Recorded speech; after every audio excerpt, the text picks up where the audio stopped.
आप सब मेरे ऑनलाइन बहन भाइयों को एक बार फिर से जय मसीह की। परमेश्वर के अनुग्रह से हम सब लोग जीवित हैं, सही सलामत हैं और परमेश्वर ने मिलने का मौका दिया, हमारे पर अनुग्रह किया, इसके लिए उसका धन्यवाद।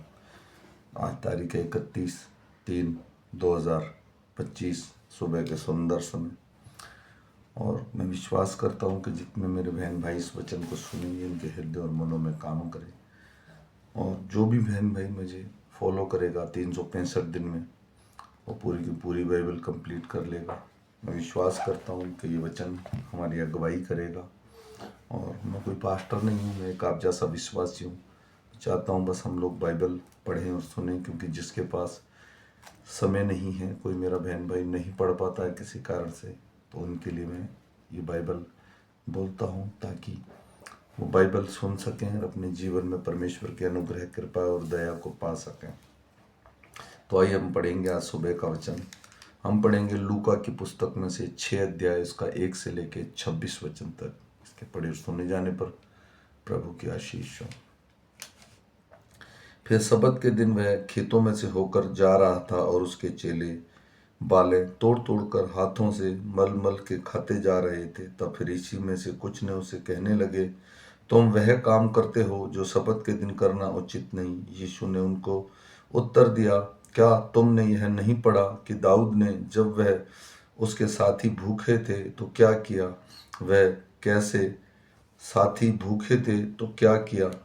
वह कैसे परमेश्वर के घर में गया और भेंट की रोटियां लेकर खाई, और उन्हें खाना याजकों को छोड़ और किसी को उचित नहीं, और अपने साथियों को भी दी।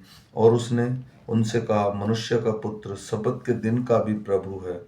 ऐसा हुआ कि किसी और सबत के दिन वह आराधनालय में जाकर उपदेश करने लगा, और वहां एक मनुष्य था जिसका दाहिना हाथ सूखा था। शास्त्री और फरीसी उस पर दोष लगाने का अवसर पाने की ताक में थे कि देखें वह सबत के दिन चंगा करता है या नहीं, परंतु वह उनके विचार जानता था। इसलिए उसने सूखे हाथ वाले मनुष्य से कहा, उठ, बीच में खड़ा हो। वह खड़ा हुआ।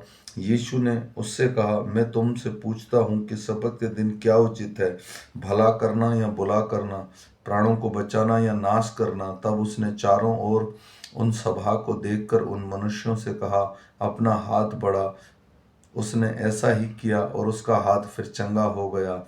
परंतु वे आपे से बाहर होकर आपस में विवाद करने लगे कि हम यीशु के साथ क्या करें।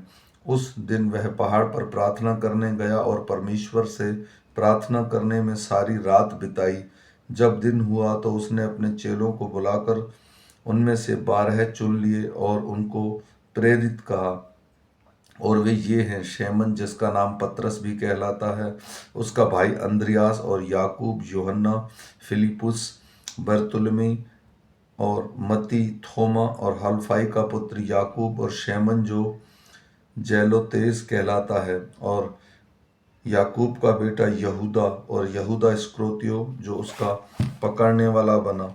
तब वह उसके साथ उतरकर चौरस जगह पर खड़ा हुआ, और उसके चेलों की बड़ी भीड़ और सारे यहूदिया, यरूशलेम और सूर और सौदा के समुद्र के किनारे से बहुत लोग जो उसको सुनने और अपनी बीमारियों से चंगा होने के लिए उसके पास आए थे वहां थे। और अशुद्ध आत्माओं से सताए हुए लोग भी अच्छे किए जाते थे।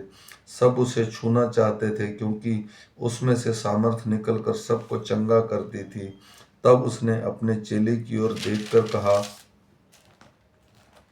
धन्य हो तुम जो दीन हो, क्योंकि परमेश्वर का राज्य तुम्हारा है। धन्य हो तुम जो भूखे हो, क्योंकि तृप्त किए जाओगे। धन्य हो तुम अब रोते हो, क्योंकि हंसोगे। धन्य हो तुम जब मनुष्य के पुत्र के कारण तुम पर बैर करेंगे और तुम्हें निकाल देंगे और तुम्हारी निंदा करेंगे और तुम्हारा नाम बुरा जानकर काट देंगे। उस दिन आनंदित होकर उछलना, क्योंकि देखो तुम्हारे लिए स्वर्ग में एक बड़ा प्रतिफल है। अप अपने बाप दादा भविष्यवक्ता के साथ भी वैसा ही किया करते थे। परंतु हाय तुम पर जो धनवान हो, क्योंकि तुम अपनी शांति पा चुके। हाय तुम पर जो अब तृप्त हो क्योंकि भूखे होंगे, हाय तुम पर जो अब हंसते हो क्योंकि शोक करोगे और रोओगे, हाय तुम पर जब मनुष्य तुम्हें भला कहें क्योंकि अपने बाप दादा झूठे भविष्यवक्ताओं के साथ ऐसा ही किया करते थे। आमीन। मेरे भाई और बहनों, आज का वचन हमारे हृदय में काम करे, हमारे दिन भर अगुवाई करे।